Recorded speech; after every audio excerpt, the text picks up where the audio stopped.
अस्सलाम वालेकुम। Voice of America की उर्दू सर्विस से मैं हूं खालिद हमीद और प्रोग्राम पेश है खबरों से आगे। आईएसआई के साबिक सरबरा लेफ्टिनेंट जनरल रिटायर्ड फैज़ हमीद के कोर्ट मार्शल और चार्जशीट का मामला पाकिस्तान में मौजूद बहस बना हुआ है। बाज़ हलकों का कहना है कि इससे पाकिस्तान तहरीक इंसाफ पीटीआई की मुश्किलात भी बढ़ेंगी, जबकि बाज़ मुबस्सरीन इसे फ़ौज का अंदरूनी मामला करार देते हैं। पाकिस्तान फ़ौज के शोबे ताल्लुकात आम्मा ISPR ने एक बयान में बताया था कि सियासी सरगर्मियों में मुलव्वस होने, ऑफिशियल सीक्रेट एक्ट की खिलाफ वर्जी और 9 मई से जुड़े वाक़यात पर जनरल फैज़ हमीद को चार्जशीट किया गया है। पीटीआई मुखालिफ सियासी जमातें ये इल्ज़ाम आयद करती रही हैं कि पीटीआई को जनरल फैज़ हमीद की पुश्तपनाही हासिल थी, ताहम पीटीआई इन इल्ज़ामात की तरदीद करती रही है। क्या लेफ्टिनेंट जनरल रिटायर्ड फैज़ हमीद के खिलाफ चार्जशीट से तहरीक इंसाफ की मुश्किलात बढ़ेंगी? क्या इमरान खान को भी इसका नुकसान होगा? इस मामले पर वॉइस ऑफ अमेरिका ने तज्ज़ियाकारों से गुफ्तगू की है। सीनियर तज्ज़ियाकार सुहेल वड़ाइच कहते हैं कि जनरल फैज़ हमीद पर इल्ज़ामात एक तरह से तहरीक इंसाफ के खिलाफ भी चार्जशीट है। वॉइस ऑफ अमेरिका से गुफ्तगू करते हुए सुहेल वड़ाइच का कहना था कि वो यकीन से तो कुछ नहीं कह सकते कि क्या होगा, लेकिन यूं महसूस होता है कि सियासी असरात तो ज़रूर सामने आएंगे। सुहेल वड़ाइच के बकौल यूं लग रहा था कि जनरल फैज़ ने अपने रास्ते में आने वाली हर चीज़, खा वो अहले सियासत थे, चाहे फ़ौजी थे, चाहे जज थे, सबको बुलडोज करने की कोशिश की। तहरीक इंसाफ के रहनुमा शेर अफजल मरवत ने मंगल की शब जियो न्यूज़ के प्रोग्राम आज शाहजेब खानजादा के साथ में कहा था कि तहरीक इंसाफ को जनरल बाजवा से ज़्यादा जनरल फैज़ ने नुकसान पहुंचाया। उनका कहना था कि ISPR की प्रेस रिलीज से तासुर मिलता है कि फैज़ हमीद के मामलात से पाकिस्तान तहरीक इंसाफ की जान छूटने वाली नहीं है।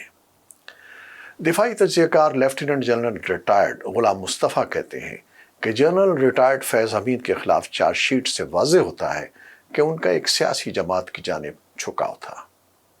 वॉइस ऑफ अमेरिका से गुफ्तगू करते हुए उनका कहना था कि चार्जशीट से ये भी लगता है कि फैज़ हमीद ने ज़ाती हैसियत में और इदारे के सरबराह की हैसियत से अपनी हुदूद से तजावुज़ किया। मुस्लिम लीग नून समेत पीटीआई की हरीफ सियासी जमातें ये इल्ज़ाम आयद करती रही हैं कि इमरान खान जनरल फैज़ के साथ मिलकर 10 साला मनसूबाबंदी कर रहे थे, जिसमें जनरल फैज़ को आर्मी चीफ बनाने का वादा भी शामिल था। इमरान खान कई इंटरव्यूज़ में ये कह चुके हैं कि मुल्की हालात, अफ़गानिस्तान की सूरत हाल और दीगर मामलात की वजह से वो फैज़ हमीद को ISI का सरबराह बरकरार रखना चाहते थे। बाद माहिरीन के मुताबिक यहीं से इमरान खान और फ़ौज के दरमियान दूरियों ने जन्म लिया। आप जानते हैं कि माजी में भी मुदाखलत के इल्ज़ामात लगते रहे हैं। माजी का हवाला देते हुए सुहेल वड़ाइच का कहना था कि ISI के साबिक सरबराहान जनरल रिटायर्ड जावेद नासिर और जनरल रिटायर्ड असद दुरानी दोनों को उनकी मुद्दत मुलाजमत से कबल ही उनके ओहदों से हटा दिया गया था। दोनों पर ही मुख्तलिफ औकात में सियासी मुदाखलत के इल्ज़ाम लगते रहे हैं। लेफ्टिनेंट जनरल रिटायर्ड गुलाम मुस्तफ़ा कहते हैं कि जनरल फैज़ हमीद के खिलाफ इंक्वायरी मुकम्मल हो चुकी है और अब कोर्ट मार्शल का आगाज़ हो गया है। जनरल गुलाम मुस्तफ़ा के बकौल नए क़वानीन के मुताबिक फैज़ हमीद को मिलिट्री कोर्ट कोई सज़ा देती है तो वो सिविलियन अदालतों में उस फैसले के खिलाफ अपील कर सकते हैं।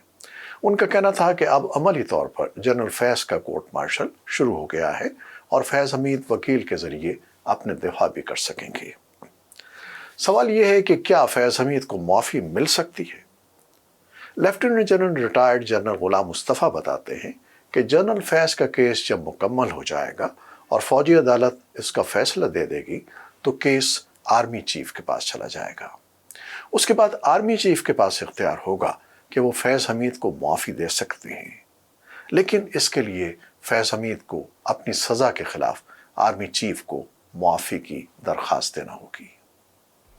तो नाज़रीन, आप PTI पर इस सूरत हाल के तनाजुर में किस नौइयत के असरात का इम्कान देखते हैं?